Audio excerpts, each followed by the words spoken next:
চাঁপাইনবাবগঞ্জে আজকে প্রথমবার আমি আসলাম আর আজ সারাদিন চাঁপাইনবাবগঞ্জের সুন্দর সুন্দর ঐতিহাসিক জায়গাগুলোতে ঘুরে বেড়াবো। জিনের তৈরি মসজিদ দেখার ইচ্ছা ছিল অনেক দিনের, আজকে সেখানেও ঘুরতে যাব। যেহেতু সবগুলো জায়গায় অনেকটা দূরে, তাই সকাল সকালে আমরা সবাই মিলে একদম রেডি। আমরা আসছি আমার বোনের বাড়িতে। সবাই আমাকে জিজ্ঞেস করতেছিল তোমার বোনের বাড়ি কোথায়। আমরা আছি চাঁপাইনবাবগঞ্জের শিবগঞ্জ উপজেলায়। আমরা যেহেতু সবাই মিলে একসাথে যাচ্ছি, তাই অনেক চাপাচাপি হচ্ছে। সামনের সিটে আমি আর আমার বোন একসাথে বসে পড়ছি, আর পিছনে আব্বু আম্মু আপন আন্টি সবাই মিলে বসছে। এই গরমের মধ্যে যদিও একটু কষ্টই হয়ে যাচ্ছে, তবে ঘুরে বেড়ানোটা মেন। এখন বসে যাই কোন রকম। প্রথমে আমরা রওনা হলাম সোনা মসজিদের উদ্দেশ্যে। সোনা মসজিদ এখান থেকে প্রায় 18-20 কিলো দূর। পুরা রাস্তায় আমরা আম দেখতে দেখতে যাচ্ছি, মানে চাঁপাইনবাবগঞ্জ হচ্ছে আমের এলাকা। প্রত্যেকটা গাড়ি ভর্তি ভর্তি শুধু আম, যেদিকে তাকাই চারিপাশে শুধু আম আর আম, এমন একটা অবস্থা। তো আমাদের জার্নি করতে হলো প্রায় আধা ঘন্টার মতো। আধা ঘন্টা পুরো রাস্তাটা আম দেখতে দেখতে আমরা চলে আসলাম সোনা মসজিদে। সকাল থেকে প্রচন্ড রোদ আর গরম, তবে ঘুরতে যেহেতু আসছি ঘুরে তো বেড়াবোই।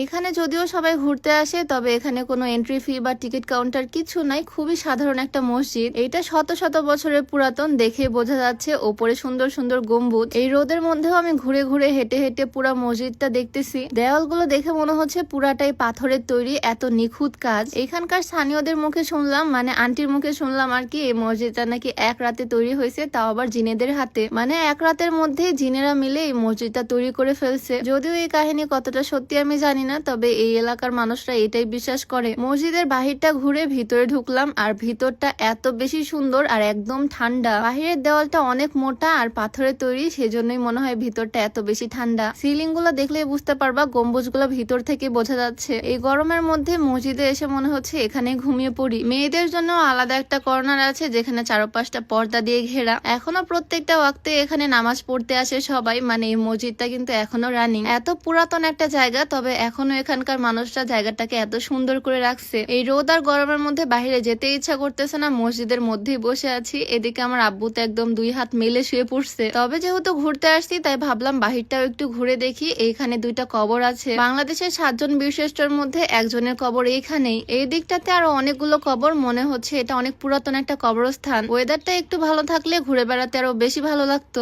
এই রোদ আর গরমের মধ্যে একদম মনে হচ্ছে সিদ্ধই হয়ে যাচ্ছি। অনেক স্টুডেন্টরা স্কুল কলেজ থেকে এদিকে শিক্ষা সফরে আসে, বাট আমার এই প্রথমবার আসা হলো। তোমরা কারা কারা এই জায়গায় আসছো ঘুরতে, আর কেমন লাগছে তোমাদের কাছে জায়গাটা অবশ্যই কমেন্টে জানিও। গরমের মধ্যে না পেরে আব্বু আম্মু সবাই মিলে এখানে আইসক্রিম খাওয়া শুরু করে দিছে। চাঁপাইনবাবগঞ্জে ঘোরার মতো আরো অনেক সুন্দর সুন্দর জায়গা আছে। প্রথমে আমরা সোনা মসজিদে ঘুরলাম, আর এখন যাচ্ছি আরেকটা সুন্দর জায়গায় ঘুরতে। নতুন একটা এক্সপিরিয়েন্স হলো, সুন্দর একটা জায়গা দেখলাম আজকে। চাঁপাইনবাবগঞ্জ হচ্ছে বাংলাদেশের একদম বর্ডার একটা জেলা, মানে এখান থেকে ইন্ডিয়া খুবই কাছে। বলতে বলতে আমরা একদম বর্ডারে চলে আসলাম। এই বর্ডারের ওপাশে হচ্ছে ইন্ডিয়া, আর এই পাশে বাংলাদেশ, মানে বাংলাদেশের একদম বর্ডারে আমরা। এই এলাকাটা দেখতেও একদম ইন্ডিয়ার মতোই মনে হচ্ছে। বসে বসে ঘুরতেও আমাদের এত বেশি টায়ার্ড লাগতেছে, কারণ আজকে একদম ভোরবেলা উঠছি সবাই, আর রওনা দিছিও একদম সকাল সকাল। তো এখান থেকে আমরা চলে আসলাম আরেকটা ঐতিহাসিক জায়গায়। এই জায়গাটার নাম হচ্ছে তহাখানা। এই জায়গাতে মাজার আছে, মসজিদ আছে। এই জায়গাটাও দেখেই বোঝা যাচ্ছে এটা যে কত বছর পুরনো। দেওয়ালগুলো একদম লাল লাল। এই জায়গাটাও পুরাটাই ঘুরে বেড়াবো আর তোমাদেরকেও দেখাবো। ভিডিওর মাঝখানে একটু বলে রাখি, তোমরা যারা ওজন কমাতে চাও, চিকন হতে চাও, তোমরা চাইলে এই স্লিমিং হার্বাল টিটা খেতে পারো, যেটা সম্পূর্ণ প্রাকৃতিক উপাদান দিয়ে তৈরি, তাই কোনো রকমের সাইড এফেক্টের ভয় নাই। এটা তোমরা বিউটি বাই লিম ফেসবুক পেজ থেকে পেয়ে যাবা। পেজটা আমার ডেসক্রিপশনে মেনশন করে দেওয়া থাকবে, হোয়াটসঅ্যাপ নাম্বারটাও স্ক্রিনে দিয়ে দেওয়া থাকবে। তো প্রথমে আমরা সবাই মিলে চলে আসলাম এই মাজারটাতে। এইখানেও নাকি অলৌকিক অনেক কিছুই আছে। আন্টি যেহেতু এখানকার স্থানীয়, তাই আন্টির কাছ থেকে সবকিছু শুনে নিচ্ছি। মাজারের এই পাথরটা নাকি জীবন্ত। এখানকার স্থানীয় মানুষরা বলে এই পাথরটা নাকি দিন দিন আরো লম্বা হচ্ছে। এই অলৌকিক বিষয়গুলো আসলে কতটা সত্যি সেটা আমি জানি না, তবে এই দুনিয়ায় হয়তো অলৌকিক অনেক কিছুই ঘটে, যেটা আমাদের জানাশোনার একদম বাইরে। এই সুন্দর সুন্দর জায়গাগুলোতে আজকে ঘুরে বেড়ালাম, অনেক বেশি ভালো লাগলো, নতুন এক্সপিরিয়েন্স হলো। আর তোমাদের সাথেও শেয়ার করলাম। কেমন লাগলো অবশ্যই কমেন্টে জানিয়ে দিও। দেখা হয়ে যাবে নতুন কোনো ভিডিওতে। সবাইকে আল্লাহ হাফেজ, আসসালামু আলাইকুম।